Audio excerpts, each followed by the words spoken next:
Hello दोस्तों, कैसे हैं आप सब। मैं हूं आपका दोस्त जितेश वाधवानी।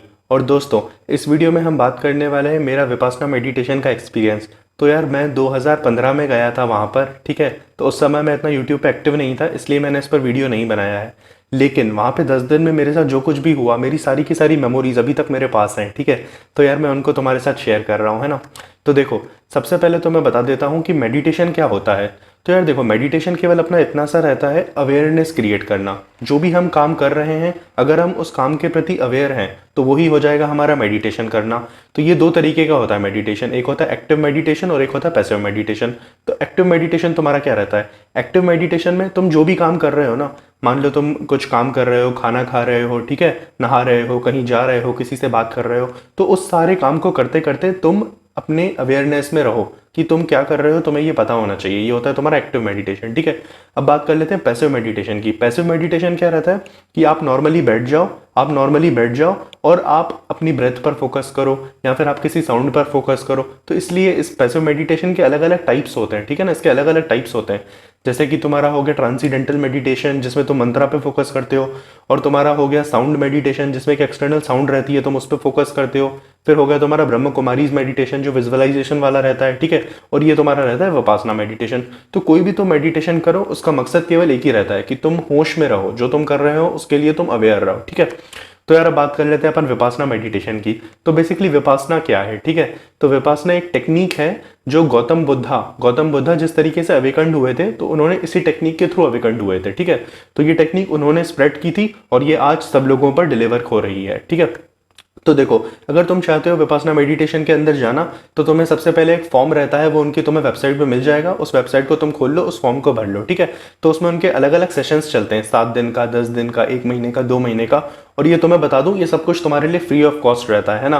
तो अब तुम सोचोगे कि यार, ये सब चल कैसे रहा है अगर फ्री ऑफ कॉस्ट हो रहा है तो इसमें ऐसा रहता है कि जो भी बंदा वहां से मेडिटेशन करके गया, उसको अगर वो चीज़ अच्छी लगी तो वो उसमें कुछ ना कुछ पैसे दे देता है। तो ये सब चैरिटी से चलता है, ठीक है।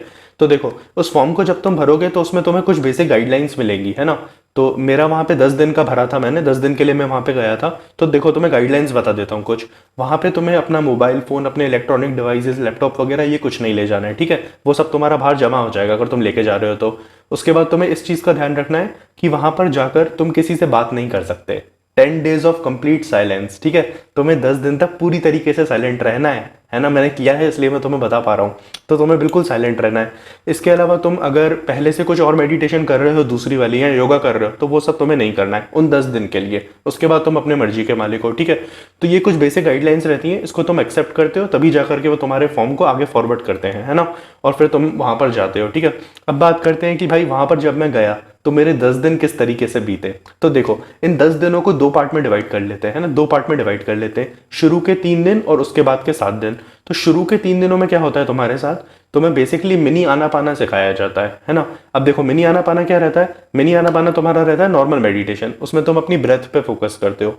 क्योंकि देखो, ब्रेथ तो तुम्हारी हमेशा चल रही है, लेकिन तुम्हारा उस पर ध्यान नहीं है। तो अब तुम्हें क्या करना है, अपनी ब्रेथ पर ध्यान ले जाना है, क्योंकि तुम्हारे पास करने के लिए कुछ काम नहीं है। भाई, दिन में 10-10 घंटे मेडिटेशन होता है, बता दूं तुम्हें, है ना।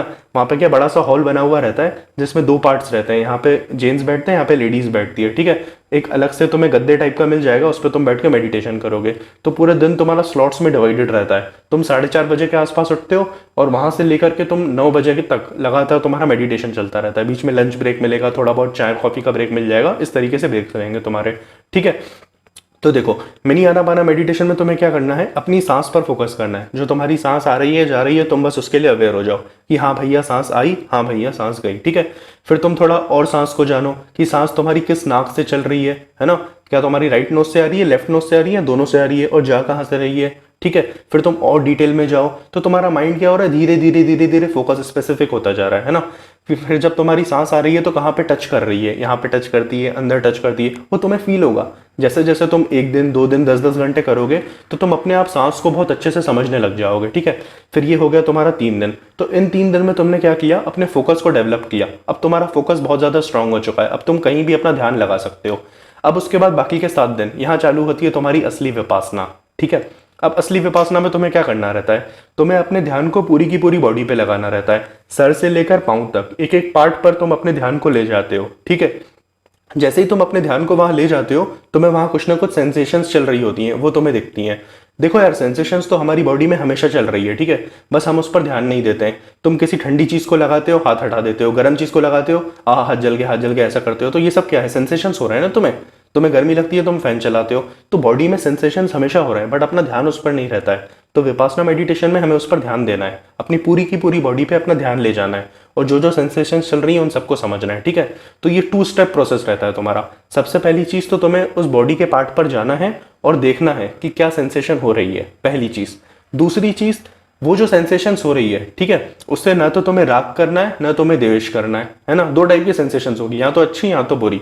तो अगर तुम्हें अच्छी सेंसेशंस मिल रही है तो तुम्हें ऐसा रिएक्ट नहीं करना है कि मजा आ गया, मजा आ गया। या तुम्हें बुरी सेंसेशंस मिल रही है तो तुम्हें उसके लिए बुरा फील नहीं करना है। तुम्हें समता में रहना है, तुम्हें न्यूट्रल रहना है कि भाई ये सेंसेशन हुई है, मैं ऐसे देख रहा हूं। और जैसे जैसे तुम न्यूट्रली इसे देखते जाओगे तो ये सेंसेशंस अपने आप खत्म हो जाएगी, और जो तुम्हारी बॉडी तुम्हें हार्ड दिख रही है वो धीरे धीरे वाइब्रेशन सॉफ्ट होती चली जाएगी, ठीक है। तो इस तरीके से तुम अपनी पूरी की पूरी बॉडी को स्कैन करते हो, ऊपर से नीचे, ऊपर से नीचे, ऊपर से नीचे, बार बार बार बार बार बार, ठीक है। वहां पर एक अधिष्ठान करके रहता है। अधिष्ठान में ऐसा रहता है कि तुम्हें 1 घंटा लगातार ही बैठना है, तुम उस बीच में उठ नहीं सकते। ये अधिष्ठान तुम्हारा बन जाता है, ठीक है। तो उसमें तुम्हें बहुत अच्छी डिटेल्ड एनालिसिस होती है अपनी बॉडी की। तो ऐसा ऐसा यार तुम करते जाते हो, करते जाते हो, तुम्हारी बॉडी धीरे धीरे वाइब्रेशंस में बदलती जाती है। ये मुझे पूरा का पूरा महसूस हुआ है, धीरे धीरे होता है, ठीक है। और इसकी लास्ट स्टेप क्या रहती है? पूरी की पूरी बॉडी जो है एटम्स की बनी है, वाइब्रेशंस की बनी है। ये तुम्हें रियली दिखने लगेगा। गौतम बुद्ध भी इसी तरीके से एनलाइटेंड हुए थे, ठीक है। तो जब ये तुम्हें दिखने लगता है कि पूरी की पूरी एटम से बनी है, इससे बनी है, और जो तुम्हारे 7 चक्रास हैं, मूलाधार, स्वादिष्टान, मणिपुर, अनाहत, विशुद्धि, अंजना, सहस्रा, ये 7 चक्र रहते हैं तुम्हारी बॉडी में, ये सारे के सारे अविकंठ हो जाएंगे, ठीक है। तो फिर तुम रियलिटी जान जाओगे कि तुम कौन हो, ब्रह्मांड क्या है, सब कुछ तुम्हें अपने आप पता चल जाएगा। तो ये लंबी जर्नी है, वहां तक पहुंचना सबका मेन टारगेट है। धीरे धीरे करते करते हो जाता है, ठीक है। तो इस तरीके से यार 10 दिन रहे, फिर 10वें दिन वो तुम्हें बोलते हैं कि हाँ अब तुम बात कर सकते हो लोगों से, अब तुम इंटरेक्ट कर सकते हो। और फिर 10वां दिन सबसे मिलके बहुत अच्छा लगता है यार, सबसे थोड़ी थोड़ी बात करते हैं। और भाई उसके बाद की एक्सपीरियंस की बात करूं कि मेरी लाइफ किस तरीके से चेंज हुई उसके बाद, तो भाई कुछ टाइम तक तो बहुत अच्छा लगा। वहां से आने के 15-20 दिन बाद बहुत अच्छा लगा, क्योंकि माइंड एकदम पीसफुल था। 10 दिन बिल्कुल शांत जगह पे गए थे, पहाड़ी एरिया में था वो, कैरवा डैम के ऊपर था इनका सेंटर। अलग अलग सिटीज में अलग अलग जगहों पर सेंटर है, ठीक है। तो तुम अपनी सिटी में अप्लाई कर सकते हो। बहुत अच्छा था, मजा आ गया काफी, बहुत अच्छा था, ठीक है। तो यार देखो, उसके बाद तुम में प्रैक्टिस को फॉलो करना है ना। तो अगर तुम पूरी प्रैक्टिस नहीं कर पा रहे हो 1-1 घंटे की, तो एटलीस्ट मिनी आना पाना करके रहता है, जो हमने 3 दिन में शुरू में सीखा था, उसे कहते हैं मिनी आना पाना। तो मिनी आना पाना तो तुम कर ही सकते हो। तो उसका एक वीडियो है SN गोयनका जी का, उसकी लिंक मैं तुम्हें नीचे डिस्क्रिप्शन बॉक्स में दे दूंगा, ठीक है। तो तुम उस लिंक पे जाके 10-15 मिनट का मेडिटेशन है मिनी आना पाना, वो स्टार्ट करो एटलीस्ट। क्योंकि यार तुम्हें अपने माइंड को पीसफुल करना पड़ेगा और अपनी अवेयरनेस को बढ़ाना पड़ेगा, ठीक है। तो मैं तुम्हें ये रिकमेंड करना चाहूंगा कि इस चीज को तुम अपनी लाइफ में स्टार्ट करो, और एक बार तो जरूर कोर्स करो यार, 7 दिन का करो, 10 दिन का करो, एक बार जरूर वहां पर जाओ और दुनियादारी से भूलकर अपने आप को शांति में महसूस करो। बिल्कुल, मतलब तुम्हें हेवन का एहसास हो जाएगा, हेवन का एहसास, ठीक है। तो बस यार यही था मेरी जर्नी, मुझे तुम्हें एक्सप्लेन करनी थी विपासना के 10 दिन कैसे रहे। बहुत अच्छे थे, बहुत कुछ सीखने को मिला। 10-15 मिनट आज भी मैं करता हूँ, है ना। हर ऑल्टरनेटिव डेज में जब भी मुझे टाइम मिलता है मैं इसको निकाल करके प्रैक्टिस करता हूँ, और ये मुझे बहुत फायदा देती है चीज़, ठीक है। तो चलो यार, मिलेंगे अगले वीडियो में। तब तक के लिए आप हंसते रहिए, मुस्कुराते रहिए, और जो भी करना चाहते हैं ना, दिल खोल के करिए यार, क्योंकि ये जिंदगी ना मिलेगी दोबारा। चलिए, बाय।